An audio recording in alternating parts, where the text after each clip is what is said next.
this video we are going to see how you can score more, so when you go back home after playing any game, you will always be satisfied with how you play it. We are going to see some things that you can start doing in your games to create more wide open chances of scoring those 2-point plays that even an end of the bench player could score, and how you can do this consistently.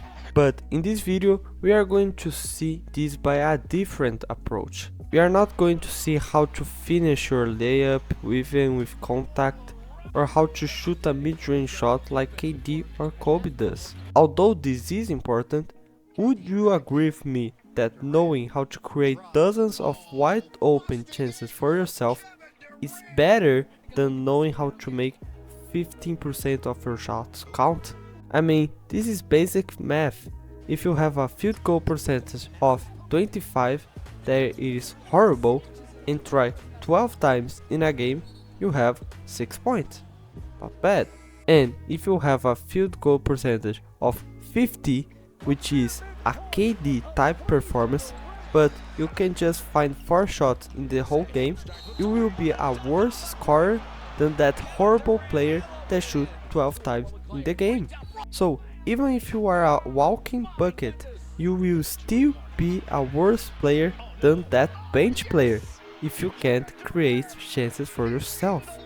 And being honest with you, it was the only way that I could finally score some points.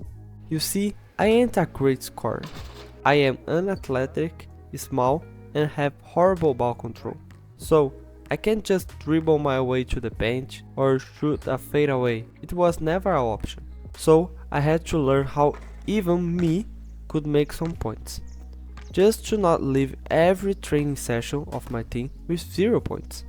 And yeah, that's true. And just after learning all the things that I will show to you on this video, well, mostly of them, I was finally able to create those wide open chances for myself, and because of that, I was making more points inside the arc. Not because I was the biggest, the most athletic, or the best ball handler in the practice, but because I was using my brain.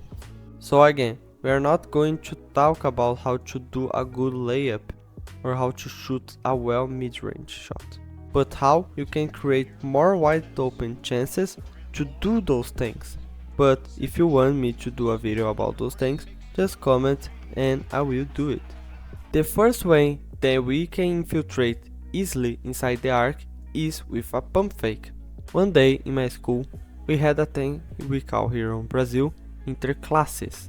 That is a mini tournament inside the school that the classes go against each one.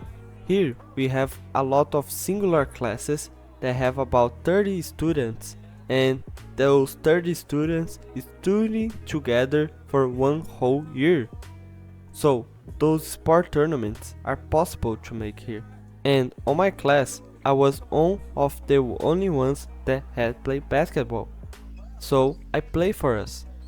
And there was a game that I received the ball 2 times in the right corner of the court. And of those 2 times, I was able to do a pump fake and infiltrate, making in one of those times a floater, and that did go in. But that was not the first time that a play like that happened to me. It probably happened more often than should be, since I had a little fear to shoot 3-pointers, but it is a very viable way to infiltrate. Since the defender is trying to close you, his momentum is forward, is to you. So when you infiltrate, he can almost do anything, because it is extremely hard to him to stop that initial momentum of going forward now to going sideways or even backwards, because you are infiltrating. And in this way, it is possible that you can take that wide open mid-range shot, or a floater like I did, or even a layup if you find that possible. So don't forget about the pump fake in your next game, and you'll see that it's a very powerful thing to have in your bag. Another great way to infiltrate is with screens. Screens are more difficult to pull it off well in games than pump fakes. At least I personally find that. But if you do, you can almost guarantee 2 points from the mid-range with a floater or a shot, since there is a kind of a dead zone between the paint and the 3-point line, where the perimeter defense is beaten by the pump fake, by the screen, or even the ISO, and the center or any help defense don't have time enough to contest your shot. So, if you can do a well done screen and you master the pull-up mid-range shot, you will be wide open for a great shot to shoot. And if your teammate from the screen is open and you are not, by a pick and roll or pick and pop, you can always rely on him to pass and get the assist, unlike the pump fake. The last one is off-ball movement. I know that this is the second video in a row that I talk about this, but it's really a game-changing mechanic. It was just after learning about this that I was finally able to consistently score inside the arc. I remember one day that I seen exactly what I learned about in a practice game, and I did exactly what I'm supposed to do.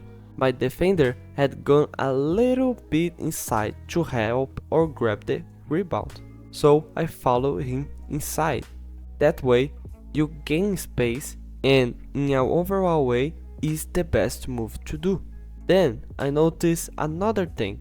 Him and the center were looking at my teammate that was infiltrating, leaving their back to me. So I infiltrate behind the two and I peer on the other side of the paint. When my teammate was going to the layup, he sees me without any defender, wide open, and passes to me. And because of all that movement that I did before, I had a wide open post shot to do, making 2 very easy points. This was the moment that I noticed how crucial off-ball movement is to score more points. I didn't do anything special on that play, but I did score 2 points.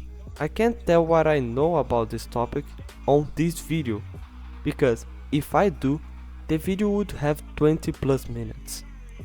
But I already did a video about that, so if you are interested in that, you might want to check that out. Just click on the card that is appearing on the top right of the screen right now. If you implement those mechanics to your game, you will see how many chances you will create inside the arc in a single game. And with that, you will become a better and more consistent scorer. If you still want to take a look at that video about off-ball movement that I did, be welcome.